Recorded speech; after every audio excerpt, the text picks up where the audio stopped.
Okay, stop what you're doing because what just happened in American politics is not normal, not routine, and absolutely not getting the level of alarm it deserves. You're about to hear something that should have every single person in this country, Democrat, Republican, Independent, asking the exact same question. How is this even possible? Because today we learned, straight from Jack Smith himself, that the federal election interference case against Donald Trump wasn't dropped because the evidence was weak, or because the witnesses fell apart, or because the charges were overblown. No, it was dropped because he became president again. Let me say that one more time. The Department of Justice confirmed they had enough evidence to convict the former president of a conspiracy to overturn an election, and they were forced to walk away because he's back in the Oval Office. And if that doesn't send chills down your spine, you're not paying attention. And here's the part they don't want you to notice. This wasn't some vague, maybe there's a case here situation. Smith's final report lays it out, clear as day. Witness testimony, internal White House communications, call logs detailing pressure on officials, coordinated attempts to deploy fake electors, mounting evidence that Trump knew he lost and tried to cling to power anyway. Smith literally wrote that the case was sufficient to obtain and sustain a conviction. In any other moment in American history, that would be the end of the story. But not today. Not with this Supreme Court, not with the immunity ruling that just rewired presidential power forever. And yeah, this is wild. The only thing protecting Donald Trump from a federal conviction is the fact that he's the one holding federal power. That's not how checks and balances work. That's not how democracies work. That's how strongmen consolidate power in collapsing governments. And yet, that's exactly what the Supreme Court's new presidential immunity doctrine just enabled. A president can't be criminally prosecuted for official acts. And suddenly, everything Trump did is being framed as official. Even the pressure campaign, even the fake electors, even the attempt to block the certification of an election he knew he lost. Because if a president can label anything an official act, guess what? He becomes untouchable. But that's not even the shocking part. The shocking part is what comes next, because this isn't just about Trump. This is about every future president who now has a roadmap, courtesy of the Supreme Court, showing exactly how to bypass accountability. And the question isn't whether Trump will push that boundary. The question is how far he already has.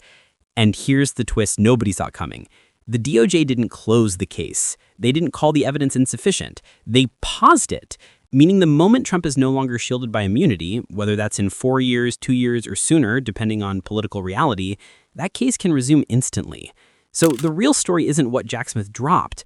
The real story is why he had to drop it, and what that means for a justice system now forced to stand down while a president with documented evidence against him sits behind a resolute desk. And if you think that's bad, stay with me, because it gets even stranger. And before anyone says, well, that's just how the system works, let's be brutally clear about something. The system wasn't designed for this. It wasn't designed for a president who loses an election, tries to overturn it, faces prosecution, then wins the next one, and uses the presidency itself as a legal shield against accountability. That's not a normal sequence of events. That's a constitutional stress test the founders never imagined because they didn't expect a president to keep coming back after attempting to sabotage the very thing that put him there. And yet here we are, watching an entire justice system pause itself, not because the evidence is lacking, not because the witnesses recanted, but because the defendant became the boss of the prosecutors. Okay, hold on. Think about what that means in practice. Imagine any other criminal defendant could walk into court and say, actually, I've been promoted to the position overseeing your entire department, so we'll need to put this whole prosecution on hold. People would laugh. Judges would laugh. The whole legal system would collapse under the weight of that absurdity. But when it's the president, suddenly everyone nods politely and pretends this is just another day in the Republic. Spoiler, it's not. It's the political equivalent of pulling a fire alarm in the middle of a courthouse and everyone deciding the best response is to just keep writing reports. Here's the part they don't want you to notice. Jack Smith didn't resign because the case fell apart. He resigned because the case was airtight, and therefore unprosecutable under the new reality of presidential immunity. That's the piece people miss. Smith doesn't walk away from weak cases. He walks away when the system gives him no pathway forward. And that's exactly what the Supreme Court created. A doctrine so expansive, so unprecedented, so openly deferential to presidential power that the only conclusion was that a sitting president effectively cannot be prosecuted even for acts that would put any other citizen in prison. This wasn't a gray area. This wasn't ambiguous. It was the court explicitly telling the justice system, stand down. And the public reaction? It's split exactly how you'd expect. Trump supporters are celebrating this like it's some sort of vindication, like the DOJ looked at the evidence and backed off because it wasn't enough. Except we now have the opposite, official confirmation that the evidence was more than enough. So what are they celebrating exactly? Immunity? The idea that a president is above the law? The fact that someone can attempt to overturn an election and avoid accountability simply by retaking office? Because here's the uncomfortable truth. That's what they're cheering. But the people who actually understand government, legal analysts, constitutional scholars, retired judges, even former Republican officials, they're sounding the alarm, and not quietly. They're using language we don't normally hear outside of academic hypotheticals: constitutional crisis, executive supremacy, erosion of accountability, collapse of institutional guardrails. These aren't fringe opinions. These are people with decades of experience saying, hey, this is how democratic backsliding starts, not with a coup in the streets, but with the slow unraveling of the systems designed to prevent one. And here's the twist nobody saw coming. While the case is paused, the evidence is not sealed. It's public, in print, in writing, in detail. Anyone can read it. Anyone can go page by page and see how witnesses described conversations, how internal memos lined up with timelines, how the pressure on state officials followed a predictable pattern. The country doesn't have to speculate about what Trump did. It's documented. It's already in history books. And yet none of that can be acted on. Not now. Not while he's president. That's the contradiction at the heart of this moment. The justice system has everything it needs for accountability except the ability to act. And that brings us to the political implications, which are honestly staggering, because Trump isn't just shielded by immunity, he's empowered by it. He can now govern knowing the DOJ cannot indict him for anything he does in the next 4 years. Think about that. A president with documented evidence of attempting to stay in power illegally now has 4 uninterrupted years with effectively no prosecutorial oversight. And sure, Congress can impeach, theoretically, but that requires political will, something the modern GOP abandoned years ago in exchange for loyalty to one man. And yes, this is wild. The Supreme Court essentially created a situation where the only checks on a president come from Congress, the same Congress that can't pass a budget without setting a small portion of the country on fire. The founders did not design the system this way. They intended prosecutors and courts to act as a check on presidential power. But when the court says a president can't be criminally prosecuted for certain acts, even acts like pressuring officials to overturn an election, suddenly those checks are gone. And what does that lead to? Public trust collapses. Faith in institutions collapses. Belief in accountability collapses. Polls already show Americans increasingly believe the justice system favors the powerful, and nothing reinforces that belief more than telling the public, yes, we have enough evidence to convict a former president of federal crimes, but we legally cannot try him because he regained power. That doesn't inspire confidence, that inspires cynicism. And cynicism is the oxygen authoritarianism breathes. But that's not even the surprising part. The surprising part is that the DOJ made a point of stating that the evidence is preserved and the case can resume immediately once Trump is no longer shielded. That's not normal. Prosecutors don't usually embed a countdown clock in their reports. They don't usually outline roadmaps for future indictments. This wasn't subtle. It was a flashing sign that said, this case is coming back. And that means Trump has every incentive to stay in power as long as possible, because the second he leaves, the legal floor drops out from under him. And here's where political strategy intersects with legal reality. Trump's entire agenda now revolves around maintaining power, not just because he wants to implement policy, but because losing power carries direct legal consequences. That changes how presidents behave. That changes how administrations operate. That changes how elections are contested. Suddenly, elections aren't policy debates, they're existential fights for legal survival. And when leaders start viewing elections as personal protection mechanisms rather than democratic processes, the incentive to manipulate, pressure, or delegitimize those elections becomes overwhelming. But stay with me, because here's the deeper issue nobody is talking about. This Supreme Court ruling didn't just shield Trump, it rewired the presidency itself. Every president from this point onward now knows that certain actions, even actions that would be criminal for any other citizen, may fall under official acts and therefore be protected. That's not a Trump problem, that's a structural problem. It means the presidency, by definition, now has greater legal immunity than the Constitution ever intended, and that won't be undone quickly or easily. And if you think the public is going to sit quietly through another round of nobody is above the law except the president, you're mistaken. This is already showing up in polls. Support for judicial reform is rising, support for term limits is rising, support for weakening presidential powers is rising. People are realizing the system isn't just strained, it's outdated for the level of disruption it's facing. You cannot have a modern democracy where the most powerful person in the country is effectively unprosecutable while in office. That's not democracy, that's monarchy with extra steps. And the media framing, predictably chaotic. Some outlets are downplaying the crisis like it's just another Washington disagreement, others are inflating it into end times rhetoric. But the truth sits between those extremes. This is a systemic failure that requires systemic repair. And the question now is whether the country is willing to confront the uncomfortable reality that the presidency has grown too powerful, accountability has grown too weak, and the balance is shifting in dangerous ways. And here's the part that will define the next year of American politics. The case may be paused, but the political consequences are not. Every decision Trump makes, every policy he announces, every conflict he engages in will be viewed through the lens of someone who knows the moment they step out of office, federal prosecutors are waiting with a case ready to file. That is not a normal presidency. That is a presidency under legal siege, paused only by the technicality of occupying the office itself. And once you understand that, you start to see why Trump's political behavior since taking office again looks the way it does. It's not random. It's not chaotic in the way people assume. It's strategic and a deeply self-preserving way.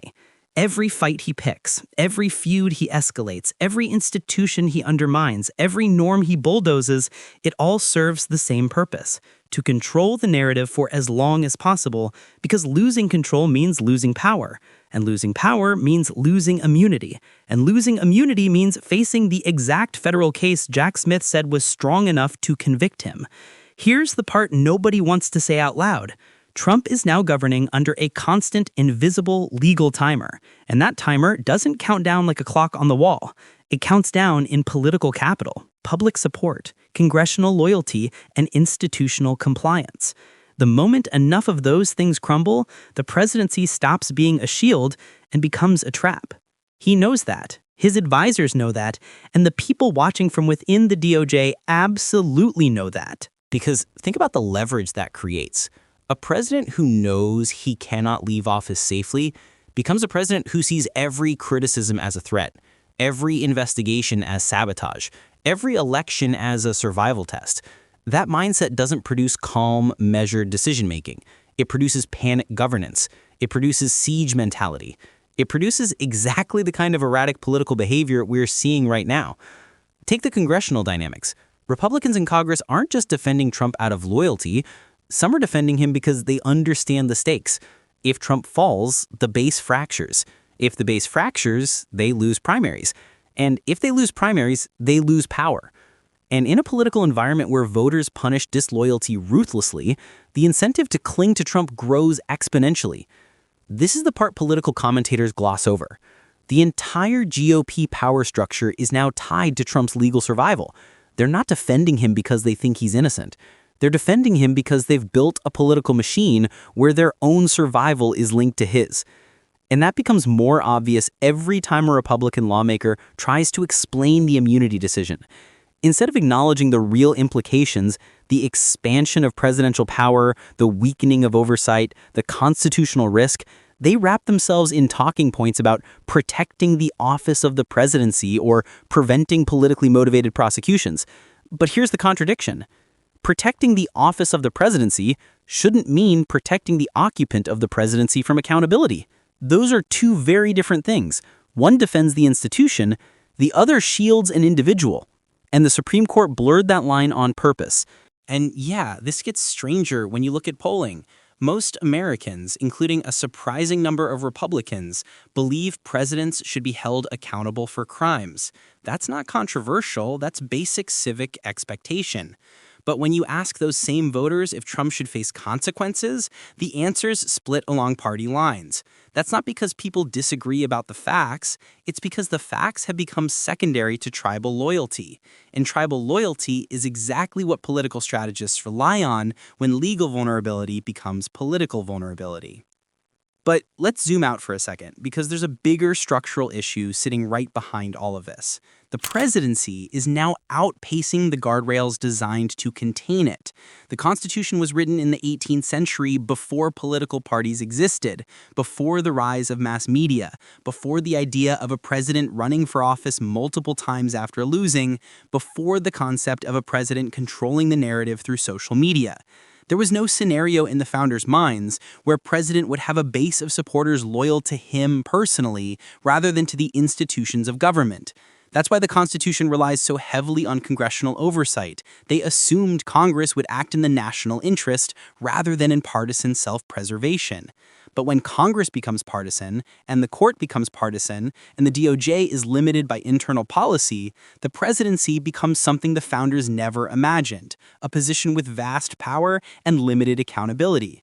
And when that power is held by someone with a track record of challenging democratic norms, the imbalance becomes dangerous. That's how systems slip, slowly at first, then all at once. And here's the twist that should really concern people. The immunity doctrine isn't settled law in the way people assume. It's new, it's controversial, it's already being challenged in legal academia. Constitutional law scholars are openly debating whether it aligns with the original meaning of presidential power or whether it's an ideological invention crafted specifically by this court. When Justice Sotomayor warned that the ruling places the president above the law, she wasn't exaggerating. She was identifying the central flaw in the majority's logic, the belief that prosecuting a president inherently undermines the executive branch rather than preserving the rule of law. And that flaw didn't appear out of nowhere. It's the culmination of decades of expanding executive privilege, increasing presidential authority, and weakening congressional oversight. The Trump era didn't create this imbalance, it exposed it. It showed how a president with enough political will can push institutional boundaries until they bend or break. And once broken, those boundaries are incredibly difficult to restore. And yet the most unsettling part of all of this is the public desensitization. There's so much political noise, so many investigations, so many scandals, so many crises, that people begin to absorb them like background static. The system is strained, but the public is exhausted. And exhaustion benefits the people pushing the system to its limits. It creates space for extraordinary actions to feel ordinary. That's the danger, not the dramatic collapse, but the quiet normalization of the unacceptable. And yes, this is where the Supreme Court enters the picture again, because the court isn't just interpreting the law, it's shaping the presidency, it's reshaping accountability. It's actively redefining what official acts even mean. And when the court says there's presumptive immunity for actions within the outer perimeter of presidential duties, the immediate question becomes, who defines that perimeter? The court does. And who interprets its meaning? Future courts do. That means every future president will push right up to that boundary, and the court will decide after the fact whether the president crossed it. That is not a stable system. That is not a deterrent. That is an open invitation to test the limits of executive power. But let's bring this back to the political landscape, because this isn't just legal theory, it's already influencing policy. The administration's actions, from appointments to executive orders to conflicts with federal agencies, are now understood through a defensive legal lens. Policy has become intertwined with personal risk. And when a president makes decisions based on legal survival rather than national interest, the government stops functioning for the people and starts functioning for the preservation of one individual. Take foreign policy. Adversaries are watching this chaotic domestic landscape and recalibrating accordingly. They see a president weighing not just geopolitical strategy, but political vulnerability. That changes negotiations. That changes alliances. That changes how foreign leaders approach the U.S. because they sense the instability underneath the facade of power. They know that any agreement made today could be undone tomorrow if political survival demands it. And domestically, agencies are feeling the pressure. The DOJ knows it cannot act. The intelligence community knows certain actions fall outside prosecutorial reach. Federal law enforcement knows political oversight is weaker than ever. And state officials are caught between federal power and local accountability, unsure which path leads to stability and which leads to retaliation. But the most immediate consequence, and the one that'll shape the next election cycle, is the realization among voters that accountability is now functionally optional for the presidency. That is a terrifying precedent. It means the stakes of elections aren't just political, they're existential. It turns campaigns into battles for legal protection, and once elections become battles for legal protection, the entire democratic process becomes distorted. And here's the internal contradiction the administration can't escape. Trump may be insulated today, but the DOJ's report ensures that insulation disappears the moment he leaves office. That creates a paradox where the presidency is both a sanctuary and a countdown to prosecution. That is unprecedented. No president has ever governed under those conditions, and no president has ever tried to consolidate power under the shadow of an imminent criminal case waiting on the other side of an election result. And if you think that dynamic won't affect policy, rhetoric, appointments, or governance style, watch closely. Because the legal reality is going to bleed into the political reality, and the political reality is going to bleed into the national conversation. And the national conversation is going to define whether voters see this presidency as legitimate governance or as legal triage disguised as leadership. There's another layer to this that almost nobody's talking about, and it might be the most consequential one of all. The public has now seen the federal government confirm on paper that a president can be shielded from prosecution even when the evidence of wrongdoing is overwhelming. That fundamentally changes how people view the presidency. It changes how they view justice, and it changes how they view the basic fairness of the system they're expected to trust. Because once people believe the system only applies to them and not to the people in power, you can't unring that bell. You can't pretend everything's fine after you've told the country, yes, the evidence was enough to convict him, but we can't touch him because he won. And that's where the real political danger begins. When a system loses legitimacy in the eyes of the public, it doesn't collapse dramatically overnight.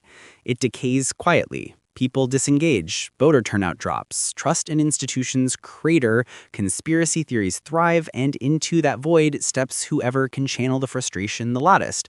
And historically, that's exactly when strongmen rise, when people think the system has already failed and the only remaining option is to break it entirely. But here's the twist. This situation isn't just a test of the justice system, it's a test of the country itself. What do Americans actually want accountability to look like?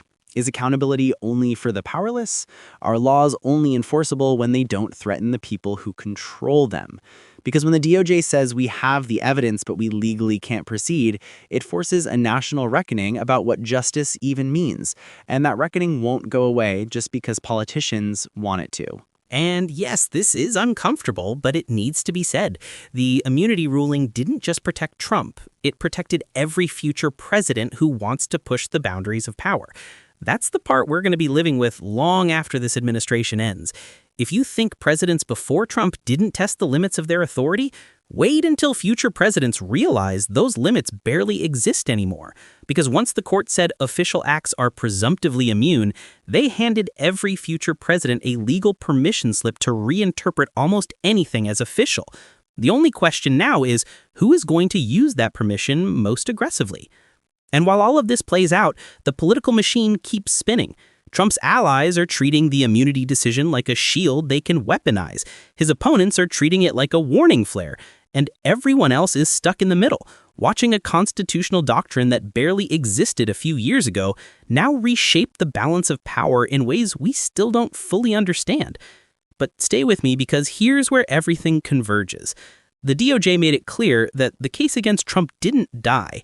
It's frozen, waiting, preserved like a legal landmine buried under the floor of the Oval Office. And everybody in Washington knows it. So whether Trump leaves office in 1 year, 4 years, or under political circumstances nobody can predict, that case is sitting there, ready to detonate the moment immunity evaporates, which means the stakes of the next election cycle are unlike anything the country has seen before. It's not just about policy, it's not just about ideology, it's about whether a president who avoided prosecution once can avoid it again, or whether the justice system finally gets the chance to finish what it started. And that's why everything feels like it's spiraling, because for the first time in American history, the justice system has openly acknowledged that accountability depends not on evidence, not on law, but on who holds power. And once that truth is out, it becomes impossible to ignore.